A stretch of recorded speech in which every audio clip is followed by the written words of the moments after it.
Hello and welcome, everyone. I am Chris Hyams, CEO of Indeed, and welcome to the next episode of Here to Help.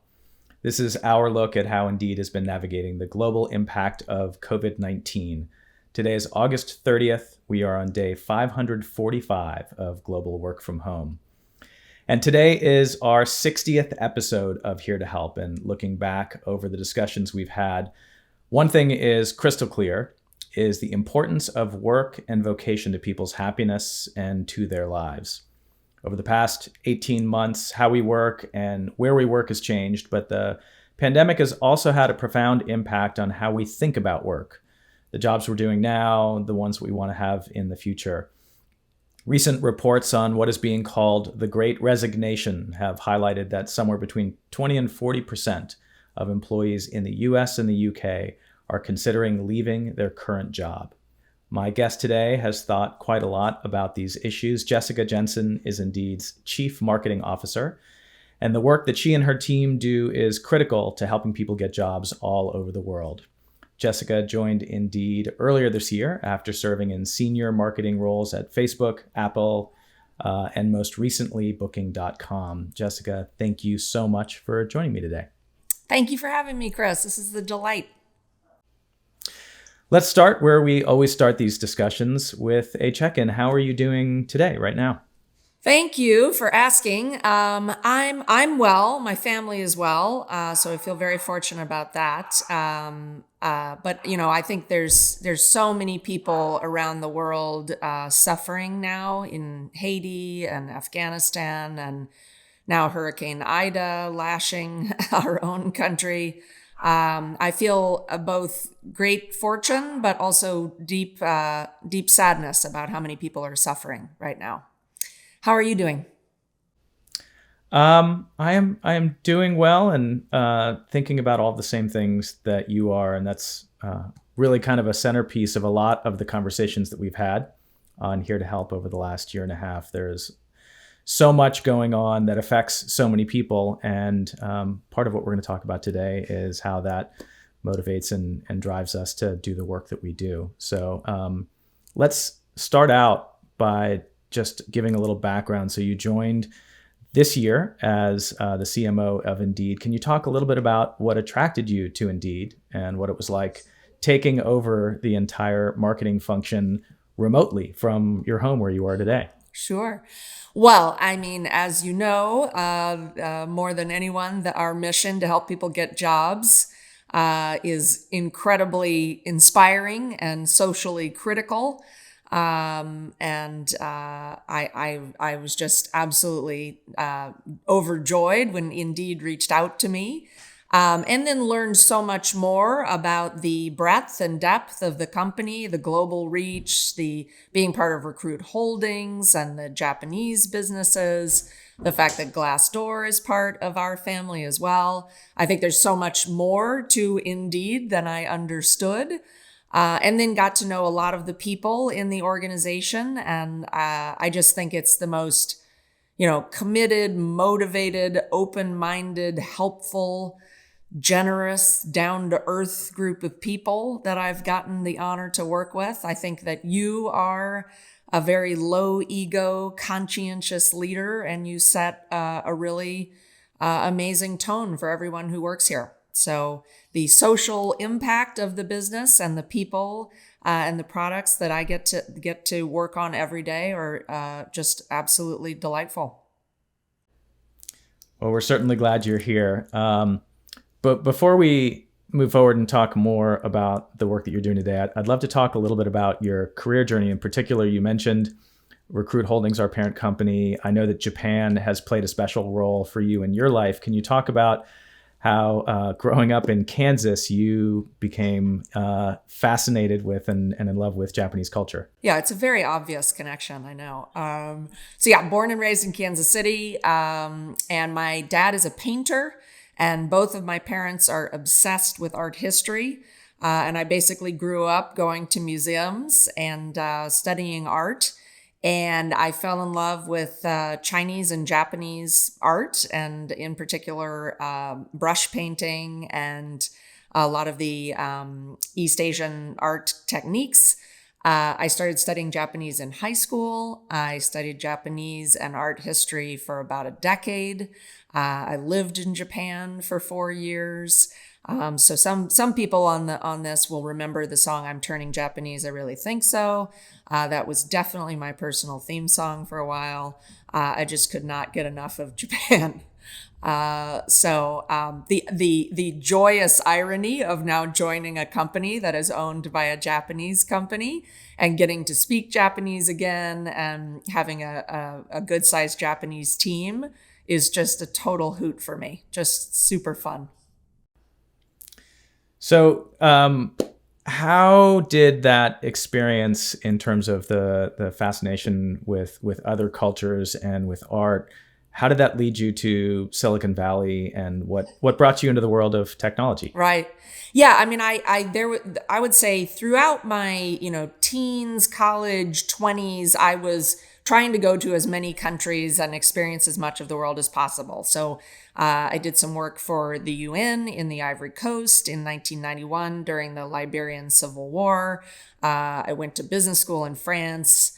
I traveled through Central America for 4 months. So I was really trying to just, suck as much world experience into my life as possible. Ended up going to grad school for Japan studies in San Diego, and really thought I wanted to be a diplomat. I was like, I'm going to go to work for the State Department, that whole thing. And then also just on a lark, decided to interview with management consulting companies because they were on campus. And I interviewed with the Boston Consulting Group, and I absolutely loved the people and the variety of the work. And I think kind of viewed it as a way to get dunked in business and learn what that was all about and try on a lot of different sweaters. So decided to move to LA and thought I would do it for a couple of years and check it out. And then, either, go into the State Department or do a PhD in Japanese politics. Lo and behold, 6 years at BCG, loved every minute of it. It was super fascinating. And that was when the internet was blossoming. So that was the late 90s for people who remember that. I worked on eToys and a lot of the amazing early internet businesses, and just realized that I was witnessing an absolute explosion in human connection and technology and the power of the internet to shrink the world, and really fell in love with it. And, realized that I could make a life out of working on businesses or organizations that leverage that technology. So ended up leaving the Boston Consulting Group, and I won't take you through every fascinating and bizarre twist and turn, but moved to the Bay Area about 11 years ago, and then worked for Yahoo, Apple, Facebook, Bookings. So I've pretty much been in internet businesses since there were internet businesses. So one thing that is very clear to anyone that gets to know you is you are extraordinarily driven by values. And I know that in talking to you that there has been some of the experience in the business world of a clash between the values you grew up with and the things that mean something to you personally and the culture you experienced in Silicon Valley. Can you talk a little bit about that? Yeah. I mean, I think, I don't know if it's my Kansas roots or my family or a combination of things, but I really believe that, no one is capable of achieving something on, solely on their own. I really believe in the power of the group, the power of teams, generosity, honesty. And I will say I have witnessed, and it's not unique to Silicon Valley, but there's definitely a level of chest beating and hero worship, and frankly, a bro culture, a typically male dominated culture. And I think, working at Apple and really feeling like, people there and people outside of Apple thought Steve Jobs was kind of the Messiah. And I believe that organizations are built by large droves of people all rowing the boat hard together. Certainly leadership matters, as you know, and in your own life. But Yeah, I think there's some arrogance and some hero worship stuff that has really not set very well with me. So more recently, obviously the Me Too movement exposed a lot of toxicity in the world and in business in general, but in particular, certainly in many tech companies. What was your experience like early on? Yeah, well, I mean, I would say when I was in management consulting in the 90s, I was routinely the only female in a CEO meeting or a board meeting, or, all of the clients that I worked with very few exceptions, were male. And I think BCG was and is very committed to getting women into senior positions. And so I think the experience of women in consulting now is quite different than it was when I was there. And, we used to wear pantyhose every day to work. So a lot was wrong with the 90s. But then moving to Silicon Valley, yeah, I mean, it's interesting. I decided to go to Yahoo. That was the first company I worked for up here. Female CEO, female EVP of the Americas, head of IR was a woman. And that was really, really rare at that time. And it's one of the reasons I chose that company. And then, I went to Apple and there was not a single female on the executive team. I mean, and this was not that long ago. They've made some progress since then. But yeah, I mean, I think, I have seen technology environments and companies where women are both thriving and extremely marginalized. And I think the level of consciousness now, thanks to Me Too and to women really pushing and holding people accountable, it's gotten a lot better. And, when I was at Facebook, Sheryl Sandberg was the COO, Carolyn Everson, the head of sales, lots and lots of senior women. But I would say still, I know so many women, particularly coming up through the VC process and through fundraising, who really feel that it's still a bro culture. And so we have to call that out. We have to be vigilant about that. I'm really excited that California has passed the requirement for female representation on boards. I definitely believe that until women are 50% of corporate boards, we will not see the kind of female representation that is required.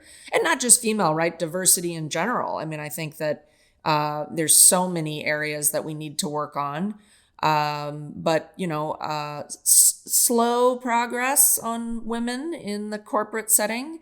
And certainly California is a lot better than a lot of parts of the US and other parts of the world. So, it's a march. So what responsibility do you feel as a woman leader and as a marketer to bring that perspective and to impact the world in some positive way? I feel a huge responsibility. I mean, I feel personally a huge responsibility because I was so lucky to grow up with great education. My parents were always in my camp and telling me I could do anything I put my mind to and worked hard for.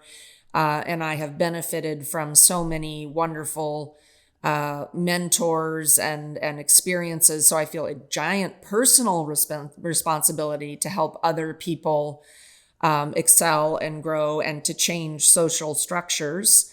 And then as a marketer, I mean, how many people get to speak to tens of millions of people on a monthly basis? I mean, and Indeed, we have, across our companies, over 250 million people coming to us every month looking for jobs.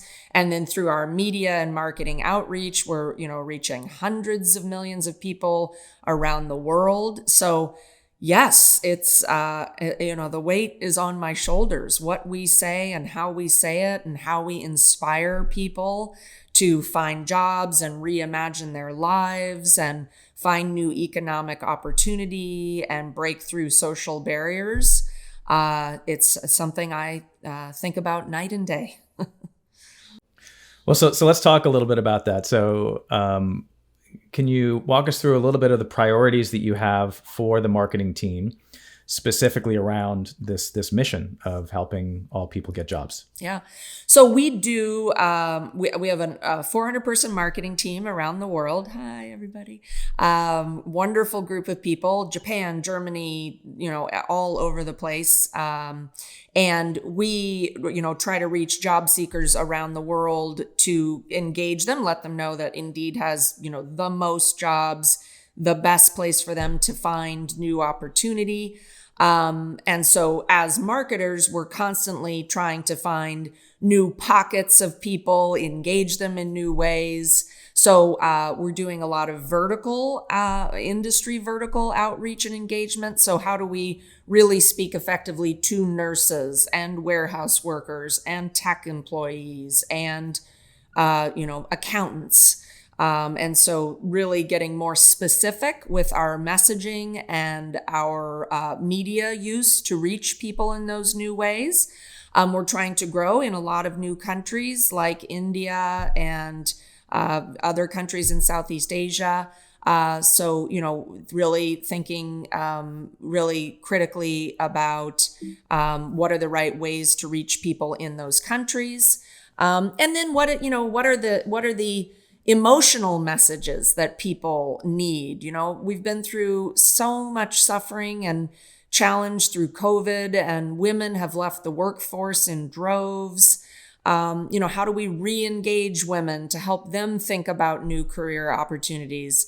How do we help people coming out of incarceration? How do we help veterans? How do we help people find jobs who confront barriers or don't, necessarily know how to navigate the job search world? So we create a lot of content to help people know, what are the opportunities available? What are the skills that I need? What kind of certifications? How do I prepare for interviews? How do I think about virtual interviewing? What are the opportunities around remote work? So, it's a multi-pronged approach across media and countries to try to really get people to embrace the possibility to improve their lives with new jobs. So Indeed, as is pretty clear from that list of issues that you just went through, which is just a small slice of the things that we think about.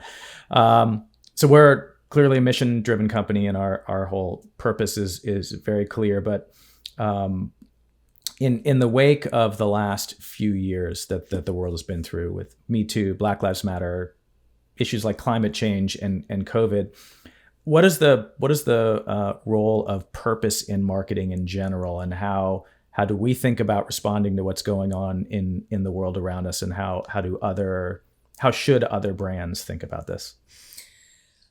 Well, I think there's a real awakening going on in the business world and the marketing world that we can't hide from the social challenges and ills and dynamics and conversations going on, and that, again, as if you are using media and social channels and reaching out and spending money on promoting a product or service, to do that in a vacuum and, quotes, just sell cookies or just sell shoes, is not, it's not aware of the environment that we're in. It's not accepting our responsibility to try to, change the conversation.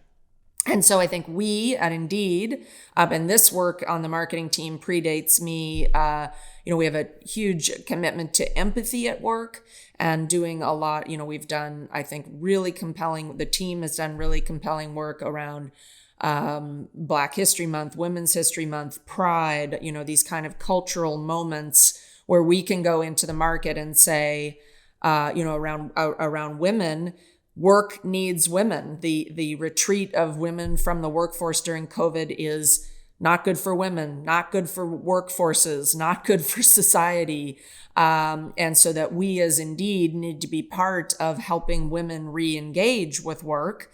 And the same goes, at Pride, we ran, I think, some really, really compelling work about the experience of of gay, lesbian, trans people going through the interview and hiring process and the special issues they face, trying to help propel the social conversation around meeting people where they are as employers and as candidates for jobs.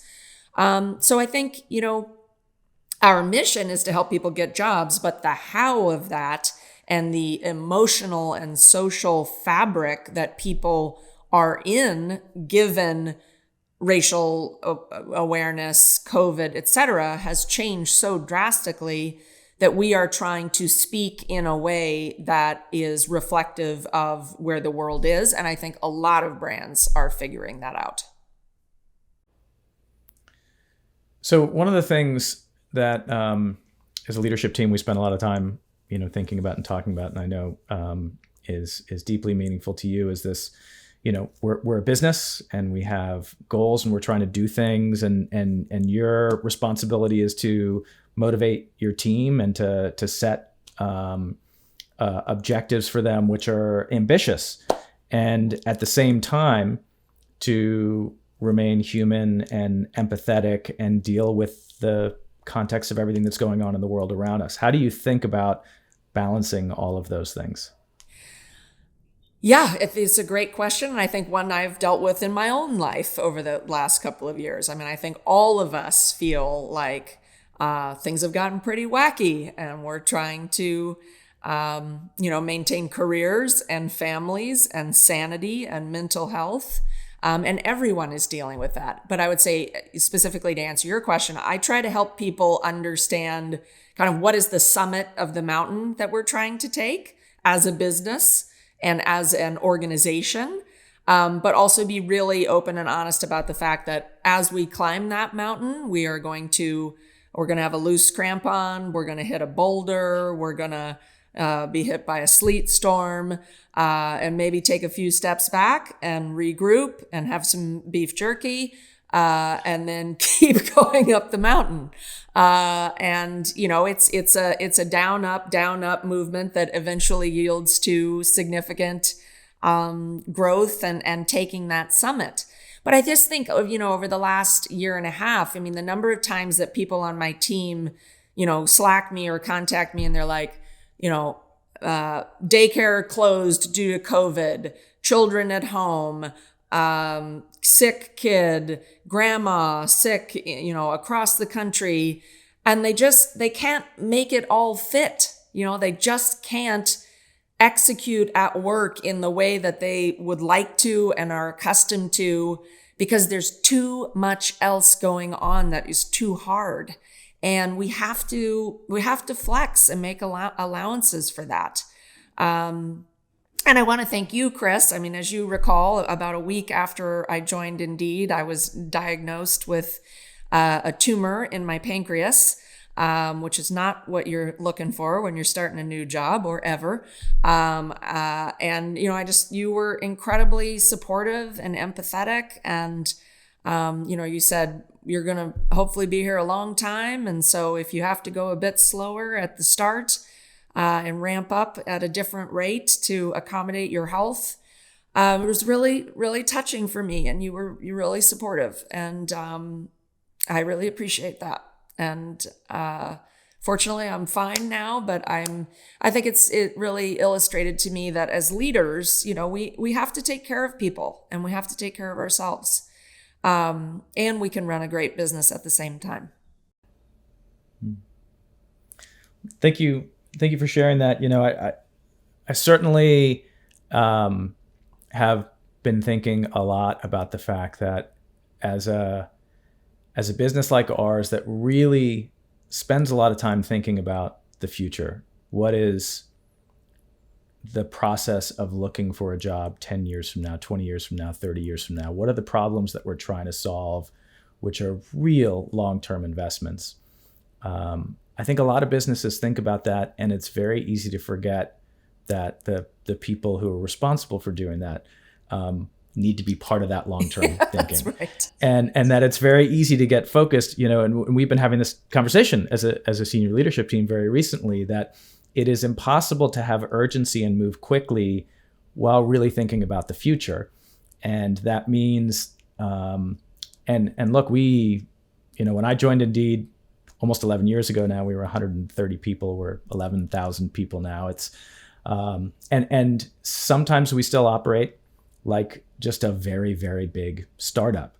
And there's a whole lot where, and early stage startups don't think about people on their team and what they're doing 10 years from now. But if we do think about this is definitely a long-term investment in the business. And if people are a business, then we should be thinking about things like that. So I guess, so one question for you then is you've been leading global teams for many, many years, but especially in the last year and a half, through everything that the world has been through and some of the things that you mentioned, and global teams and diverse teams. What has changed for you about how you think about the world through that experience of trying to lead these teams with all of these individual experiences, through not just your own experience, but through everyone's experience through all of this? Yeah, well, I mean, I think, you and I have talked about this too. Once upon a time, you and I would be on the road, 2 times a month, 3 times a month, right? Like if I had started this job 3 years ago, I would have gone to Texas, Dublin, Tokyo, Canada. I would have, I literally would have been all over meeting teams and clients. And now 1,000% of that is on video, which is both wonderful in a way, in that you and I get to spend more time with our families and we spend less time lighting time on fire in airports, etc. However, that real human connection and being able to go out to dinner with my teams and meet clients in person and hear from them, I mean, it's a really radically different situation, and it has some real downsides. And people are so tired of being on video 10 hours a day, right? I mean, it's just insane. So trying to navigate how to connect with people in a really meaningful way through video, and yet respect the fact that people need a break and can't just go in the same way. I mean, it's a huge mental adjustment, and I don't think I have it iced at all. I reached out to somebody on my team recently and I said, I want to get you and your team together and just really have fun and do something. And they were like, impossible on video. We're over it. And they were just being really honest, right? Like, another video happy hour. Oh. So, trying to find new things to do. And as you know, I did some improv comedy in the past. And so I'm always trying to find ways to insert humor and keep things a bit lighter. That works for some people. Some people think I'm silly, but trying to just always perceive where people are in this long journey and adjust to that and find different ways. But, I think what you're doing weekly or every other Q&As and series like this, Here to Help, over communicating through the channels we have and trying to help people understand where the greater organism is going and what's happening and answer their questions in a generous and thoughtful way is probably the best we can do, and everybody's dealing with their own bag of goods, and it's not easy. But I love what you said. I do think thinking about teams and business growth in 10-year increments helps us. I always say we're running sprints and a marathon at the same time, and they both require rest and hydration and sleep. But I think what you said about thinking about who are the teams and the people that we need for a decade and how do we keep them engaged and fresh and going is something I'm doing a lot more thinking about.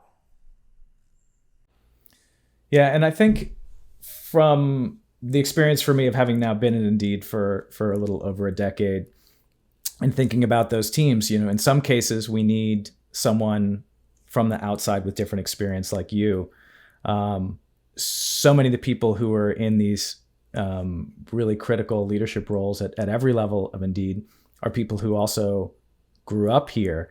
And so we need to find people, but we also need to grow them.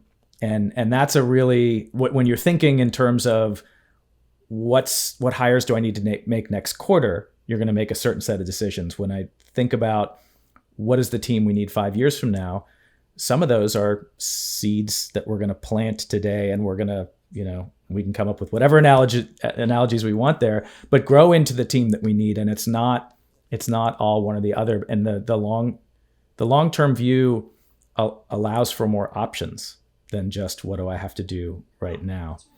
Well, on my team, I have a lot of people who've been doing essentially the same job 3, 4, 5 years. And so I'm talking to my leadership team and people like, we got to mix it up for people.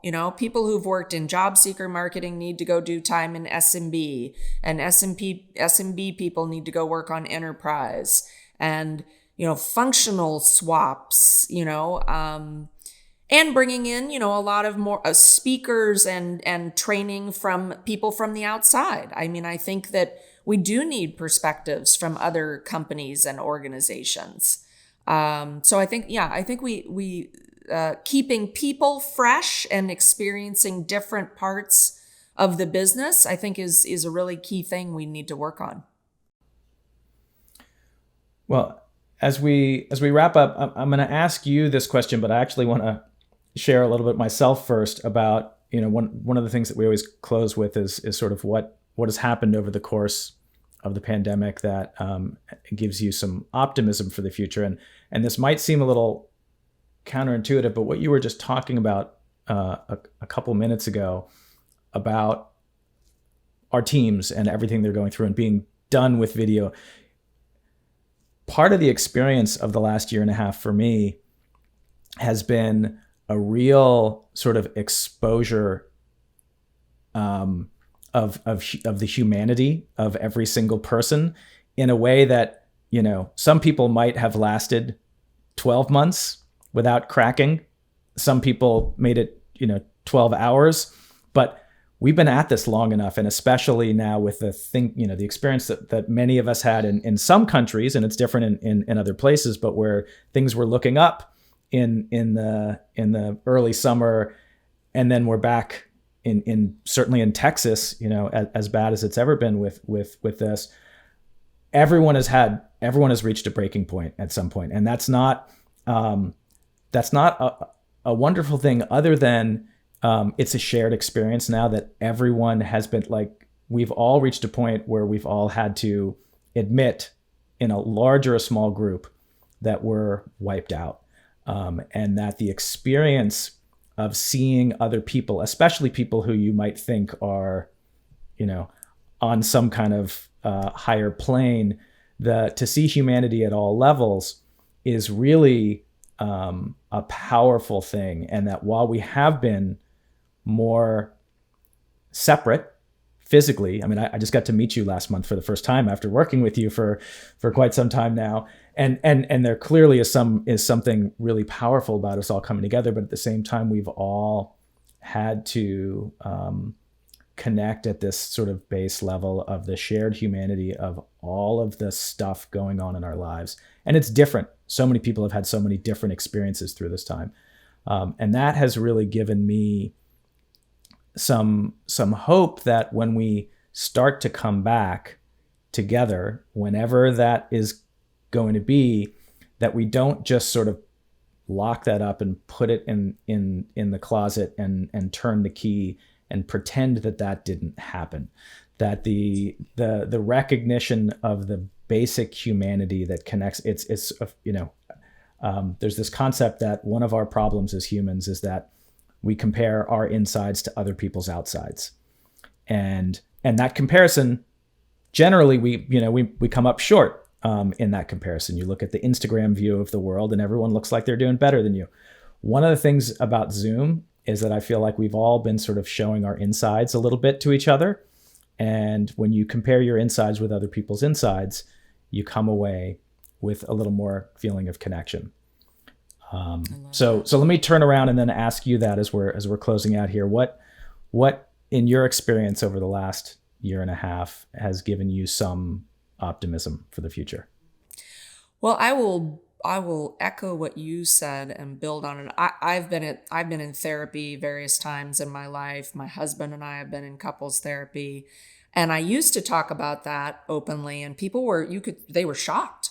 I mean, they were like, "Wow, something's really wrong with her," which is a different topic. And now it's quite normal. So I think, like you said, people have acknowledged that they can't do it all, and that they have hit a wall, and that they need help. So I am really excited that mental health, my husband and I used to joke that when we moved to Silicon Valley, everybody like bikes really hardcore and runs really hardcore and fasts and eats weird food, but like nobody talks about going to therapy because they don't need it and they're strong.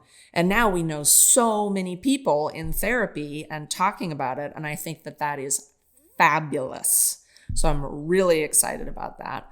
And then I think just generally the open conversation about social inequality and the need for people to take a more active role in society and not, stand by and be watching what is happening in the world, is also really heartening to me. And then I think in the business world, I think the fact that we've proved to ourselves that we don't need to be on planes all the time, and that you can do a lot with people virtually. Virtual world does not replace physical connection, but I think people will travel less for work. And I think that is better for humans and families and, frankly, also the environment. So, and we can't possibly do enough fast enough on that front. Well, I am just so grateful to get to work with you and to get to know you. And this was really a fantastic conversation. Thank you for joining me, and thank you for bringing yourself to this conversation. Not that it would have gone any other way. I'm sorry, there is no other option. That's what I was really hoping for here. And thank you for everything. And thank you for everything you do to help people get jobs all over the world. It is an honor to be in your army. So thank you for having me with you.